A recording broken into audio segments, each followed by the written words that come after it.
JSK, notre ami. JSK. Notre éternel ami JSK. JSK. Il nous dit « Je suis étudiant à la maîtrise en histoire. » c'est très bien. Ben oui.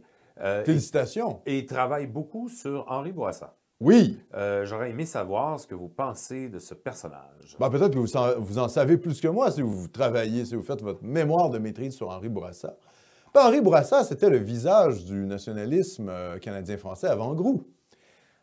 Seulement, il va tomber dans une sorte de nationalisme pan-canadien, surtout après sa rencontre avec le pape qui dénonce le nationalisme, et donc il revient de sa visite avec le pape, et là, il tempère vraiment son nationalisme, et il va tomber dans une espèce de patriotisme pan-canadien.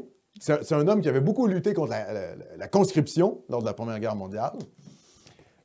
Donc, c'était le grand héros des nationalistes canadiens-français. Et puis, peu à peu, finalement, il y a les jeunes nationalistes canadiens-français qui vont finalement se détacher de lui parce qu'ils sont plus, disons ils deviennent plus des nationalistes canadiens-français plutôt que des nationalistes canadiens.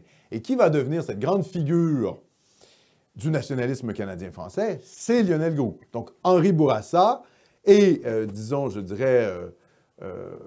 l'homme qui radicalise la pensée, ou en tout cas qui se détache un peu de la pensée d'Henri Bourassa, c'est vraiment Lionel Groulx. Lionel Groulx qui, à la base, soutient Henri Bourassa et qui, finalement, va le dépasser. On peut faire des analogies, hein? C'est la même chose avec, vous savez, peut-être qu'Henri Bourassa... Alors, je vais faire une analogie qui va paraître un peu bizarre, mais Henri Bourassa, c'est peut-être l'équivalent de Mathieu Bock-Côté aujourd'hui. C'est-à-dire, Mathieu Bock-Côté, aujourd'hui, avec sa critique du multiculturalisme, a poussé finalement les souverainistes à se détacher du péquisme de gauche, interculturel, multiculturel.